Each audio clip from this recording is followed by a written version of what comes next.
Welcome back clean news. चलिए देखते हैं उत्तर प्रदेश की 25 फटाफट बड़ी खबरों को। इससे पहले आप यूपी के किस जिले से न्यूज को देख रहे हैं, हमें कमेंट बॉक्स में जरूर बताइए।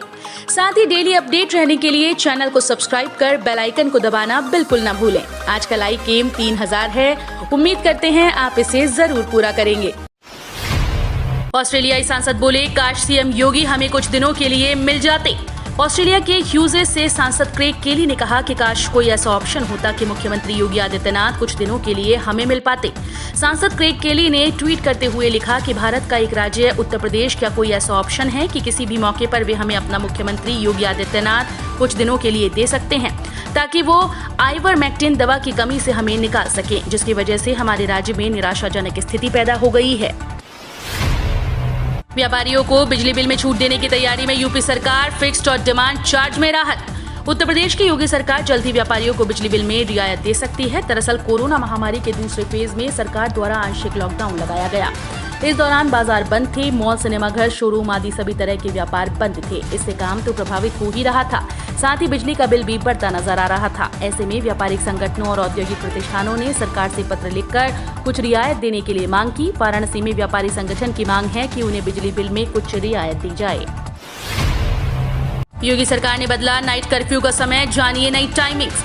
उत्तर प्रदेश में कोरोना के मामलों में कमी के बाद योगी सरकार ने कुछ और ढील का ऐलान किया है। कोरोना संक्रमण की बेहतर होती स्थिति को देखते हुए सीएम योगी आदित्यनाथ ने रात्रिकालीन कोरोना कर्फ्यू की टाइमिंग में बदलाव कर दिया। राज्य सरकार की तरफ से जारी गाइडलाइंस के मुताबिक अब नाइट कर्फ्यू रात्रि 10 बजे से सुबह 6 बजे तक लागू रहेगा। वीकेंड लॉकडाउन पहले की तरह प्रभावी रहेगा। ये निर्णय सीएम योगी ने रविवार को अधिकारियों के साथ बैठक में लिया। तय समय सीमा में एचएसआरपी नहीं लगवाई तो 5000 जुर्माना। कमर्शियल वाहन मालिकों को 30 सितंबर तक मिली मोहलत। सरकार ने कोरोना संक्रमण के कारण प्रदेश में 1 अप्रैल 2019 के बाद से सभी पुराने वाहनों में हाई सिक्योरिटी रजिस्ट्रेशन प्लेट लगाने की अवधि बढ़ा दी है। कमर्शियल वाहनों में 30 सितंबर तक एचएसआरपी लगवानी होगी। वहीं निजी वाहनों के अलग अलग नंबर के आधार पर अलग अलग डेडलाइन तय की गई है। हालांकि 15 नवंबर 2022 तक सभी वाहनों पर नई प्लेट लगवाना अनिवार्य होगा।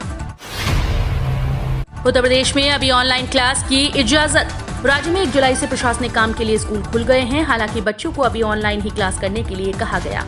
राज्य सरकार ने केवल टीचिंग और नॉन टीचिंग स्टाफ को स्कूल आने की इजाजत दी है। आज से यूपी के लोगों के लिए कुछ खास करने जा रहे हैं सीएम योगी। यूपी के सीएम योगी आदित्यनाथ आज सुबह पुनः शुरू किए जा रहे जनता दर्शन कार्यक्रम में लोगों की समस्याएं सुनेंगे। सरकारी सूत्रों ने रविवार को ये जानकारी दी। उन्होंने बताया कि सीएम योगी के सरकारी आवास 5 कालिदास मार्ग पर सोमवार से जनता दर्शन कार्यक्रम का आयोजन पुनः प्रारंभ किया जा रहा है। जनता दर्शन कार्यक्रम में मुख्यमंत्री कल प्रातः 9 बजे लोगों से मिलकर उनकी समस्याओं को सुनेंगे और उनके समाधान के लिए संबंधित अधिकारियों को आवश्यक दिशा निर्देश देंगे। पंचायत चुनाव में मिली सफलता के बाद बोले डिप्टी सीएम, यूपी में फिर भाजपा बनाएगी सरकार, जीतेंगे 300 सीट। यूपी पंचायत चुनाव में भाजपा की जीत के बाद पार्टी पदाधिकारियों ने विधानसभा चुनाव में भाजपा की जीत की दावेदारी अभी से ठोक दी। डिप्टी सीएम केशव प्रसाद मौर्य ने कहा कि 2022 में भाजपा फिर सरकार बनाएगी। प्रदेश में 300 से ज्यादा सीट्स जीतेंगी, क्योंकि देश के लोग जानते हैं कि केवल नरेंद्र मोदी के हाथ में वो सुरक्षित है। उन्होंने देश के बलिदानी सपूतों, होनहार पदक विजेता और आरएस टॉपर के नाम से अलग अलग सड़कों के निर्माण करने को कहा। यूपी सरकार की खास योजना, महिलाओं को हर महीने मिलेंगे 4000 रुपए। कोरोना वायरस के संकट में बहुत लोगों को आर्थिक संकट का सामना करना पड़ रहा है। हालांकि सरकार ने सीधे मदद पहुंचाने के साथ ही अलग अलग योजनाओं से लोगों का सहयोग किया है। इसी क्रम में उत्तर प्रदेश सरकार ने भी महिलाओं के लिए एक योजना शुरू की, जिसके जरिए महिलाओं की हर महीने आर्थिक मदद की जानी है। इस योजना में महिलाओं को सरकार की ओर से रोजगार उपलब्ध करवाया जाएगा और इसके बाद उन्हें अच्छे पैसे भी दिए जाएंगे। यूपी में विकास के लिए सीएम योगी का नया फॉर्मूला, जनप्रतिनिधियों की मदद को मिलेंगे मैनेजर। नगरीय निकायों के बाद पंचायत चुनाव में भी भाजपा अपना परचम लहरा चुकी है। अब इनके माध्यम से योगी सरकार विकास योजनाओं को बेहतर ढंग से बनाना और लागू करना चाहती है। इसके लिए जनप्रतिनिधियों के सहयोग के लिए निकायों में डिग्री धारक मैनेजर और इंजीनियर्स की भर्ती की जाएगी। इस संबंध में कार्य योजना बनाने के निर्देश मुख्यमंत्री योगी आदित्यनाथ ने दिए हैं। लखनऊ विकास प्राधिकरण आवंटियों के लिए लगाएगा शिविर, भूखंड की होगी रजिस्ट्री। लखनऊ विकास प्राधिकरण अपनी योजनाओं में भूखंड, चबूतरा दुकान व वाणिज्यिक भूखंड की रजिस्ट्री करेगा। डीएम और लपरीवा उपाध्यक्ष अभिषेक प्रकाश के आदेश पर आज सोमवार यानी 12 जुलाई से शिविर लगाकर अभियान के रूप में निबंधन की कार्यवाही की जाएगी। यही नहीं, अब तक जितनी भी संपत्तियां बेची गई हैं उनका पूरा पैसा जमा है और कोई विवाद नहीं है तो आवंटी सीधे रजिस्ट्री करवा सकेगा। यूपीपीएससी कृषि सेवा प्रीलिम्स एडमिट कार्ड, ये है एग्जाम डेट और वैकेंसी डिटेल। उत्तर प्रदेश लोक सेवा आयोग ने कृषि सेवा 2021 परीक्षा शेड्यूल जारी कर दिया है। UPPSC agriculture services exam schedule के अनुसार यूपीपीएससी कृषि सेवा 2021 प्रारंभिक परीक्षा 1 अगस्त 2021 को आयोजित की जाएगी।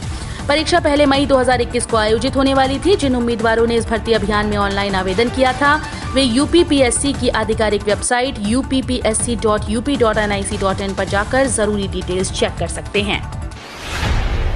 लखनऊ में 332 पदों के लिए रोजगार मेला 15 को। हाई स्कूल से लेकर इंटर पास 18 से 32 वर्ष आयु के सेवा योजन कार्यालय में पंजीकृत बेरोजगारों के लिए 15 जुलाई को ऑनलाइन रोजगार मेला लगेगा। साक्षात्कार के लिए बेरोजगारों को लालबाग स्थित क्षेत्रीय सेवा योजन कार्यालय आने की जरूरत नहीं है। 332 पदों के लिए लगने वाले मेले में नौकरी पाने वालों को 10,500 से 11,000 रुपए प्रतिमाह वेतन मिलेगा। जिला सेवा योजन अधिकारी प्रीति चंद्रा ने बताया कि युवाओं की ऑनलाइन काउंसलिंग भी की जा रही है।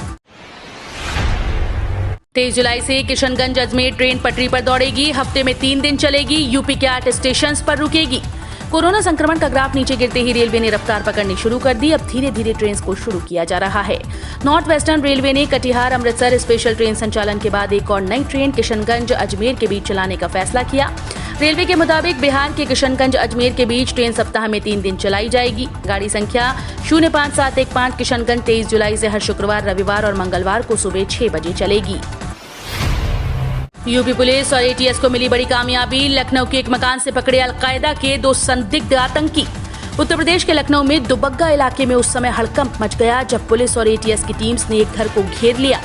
बताया जा रहा है कि यहाँ एक घर में पुलिस और एटीएस को आतंकियों के छिपे होने की सूचना मिली थी। पूछने के बाद अलकायदा के ये 2 संदिग्ध आतंकी हिरासत में लिए गए। यूपी सरकार पर बरसे अखिलेश, बोले लोकतंत्र की धज्जियां उड़ाकर लड्डू खा रहे योगी। ब्लॉक प्रमुख चुनाव के मुद्दे पर एसपी प्रमुख अखिलेश यादव ने यूपी की योगी सरकार पर हमला बोला। ब्लॉक प्रमुख चुनाव में हुई हिंसा पर अखिलेश ने कहा कि योगी सरकार ने योजना करके चुनावी हिंसा करवाई। प्रदेश पार्टी कार्यालय में अखिलेश यादव ने कहा, पंचायत चुनाव में समाजवादी पार्टी के सदस्य सबसे ज्यादा जीते, लेकिन जब अध्यक्ष का चुनाव हुआ तो हिंसा का नंगा नाच हुआ।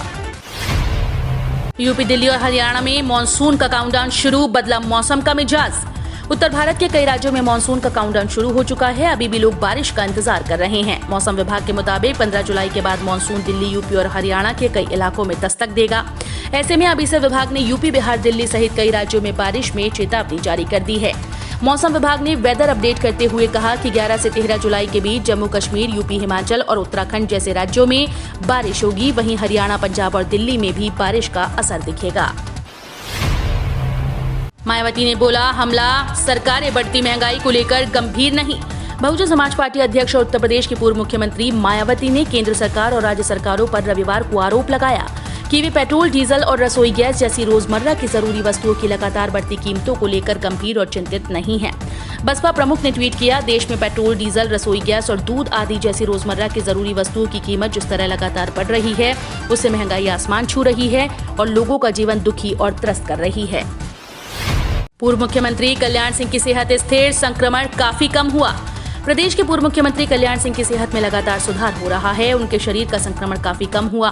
पीजीआई निदेशक डॉक्टर आर.के. धीमन ने इलाज में लगी डॉक्टर्स की टीम के साथ निरीक्षण कर उनके स्वास्थ्य की जानकारी मिली।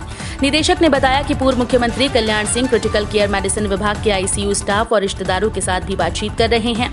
ब्लड प्रेशर और दिल की धड़कन सामान्य है। कार्डियोलॉजी, न्यूरो, नेफ्रोलॉजी व क्रिटिकल केयर मेडिसिन विभाग के डॉक्टर्स की टीम 24 आवर्स निगरानी में लगी हुई है।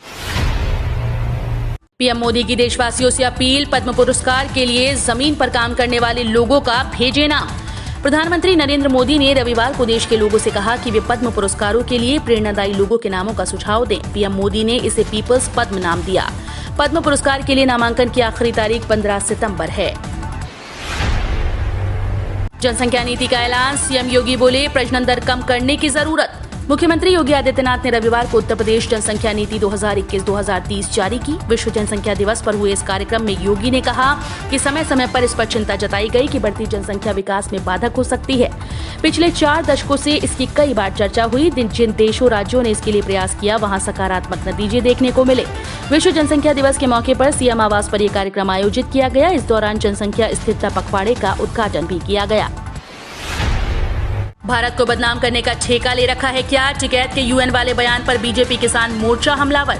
भारतीय किसान संघ के नेता राकेश टिकैत के संयुक्त राष्ट्र से जुड़े बयान पर भाजपा किसान मोर्चा के अध्यक्ष राजकुमार चाहर ने तंज कसा। चाहर ने कहा कि टिकैत ने भारत को बदनाम करने के लिए कोई ठेका लिया है। उन्होंने किसान नेता पर देश को बदनाम करने का आरोप लगाया और उन्हें अपने शब्दों को ध्यान से सुनने की चेतावनी दी। यूपी में आबादी कंट्रोल पर सलमान खुर्शीद बोले, पहले मंत्री बताएं उनके कितने बच्चे, नाजायज की भी करें गिनती। कांग्रेस के वरिष्ठ नेता और पूर्व विदेश मंत्री सलमान खुर्शीद ने उत्तर प्रदेश में जनसंख्या नियंत्रण बिल को लेकर विवादास्पद बयान दिया। सलमान खुर्शीद ने कहा कि प्रदेश में जनसंख्या नियंत्रण बिल लागू करने से पहले सरकार के नेता और मंत्री बताएं कि उनके कितने बच्चे हैं, साथ ही ये भी बताएं कि इनमें से कितने बच्चे अवैध हैं। सलमान खुर्शीद उत्तर प्रदेश के फर्रुखाबाद में पत्रकारों के साथ बातचीत कर रहे थे। एम्स कल्याणी में कई पदों पर निकली वैकेंसी, 1.68 लाख रुपए तक होगी salary. All India institute of medical sciences Kalyani की ओर से विभिन्न पदों पर भर्ती के लिए नोटिफिकेशन जारी हो गया है। एम्स कल्याणी की ओर से जारी वैकेंसी के अनुसार एनाटॉमी, साइकोलॉजी और जनरल सर्जरी समेत अलग अलग 39 विभागों में भर्तियां होंगी। यूपी बिहार के मजदूरों से भरी ट्रेन पर हमले की योजना बना रहा पाकिस्तान, अलर्ट जारी। भारत से हर मुद्दे पर शिकस्त का सामना करने वाला पाकिस्तान अपनी नापाक हरकतों से बाज नहीं आ रहा। भारतीय इंटेलिजेंस एजेंसीज ने बताया कि पाकिस्तान खुफिया एजेंसी ISI भारत में एक और घिनौनी करतूत को अंजाम देने की फिराक में है, लेकिन भारतीय इंटेलिजेंस ने पाकिस्तान की इस हरकत पर पानी फेर दिया। एक दिन में 125 नए कोरोना केस, 29 जिलों में नहीं मिला कोई नया संक्रमित। उत्तर प्रदेश में कोरोना महामारी की दूसरी लहर की स्थिति नियंत्रण में है। संक्रमण दर न्यूनतम स्थिति में है। बीते 24 घंटों में 2.40 लाख कोविड सैंपल की जांच की गई और पॉजिटिविटी रेट 0.04% रहा। प्रदेश में अब तक 6,06,17,000 से अधिक टेस्ट हो चुके हैं। ये देश में किसी एक राज्य द्वारा की गई सर्वाधिक कोविड टेस्टिंग है। बीते दिन 29 जिलों में संक्रमण का एक भी नया केस नहीं पाया गया, जबकि 42 राज्यों में सिंगल डिजिट में मरीज पाए गए। हम रोज ऐसे ही न्यूज लाते रहेंगे। यदि आपने अभी तक क्लीन न्यूज यूपी को सब्सक्राइब नहीं किया है तो फटाफट सब्सक्राइब कर लें। साथ ही बेल आइकन को प्रेस करना बिल्कुल ना भूलें ताकि लेटेस्ट अपडेट मिस ना हो।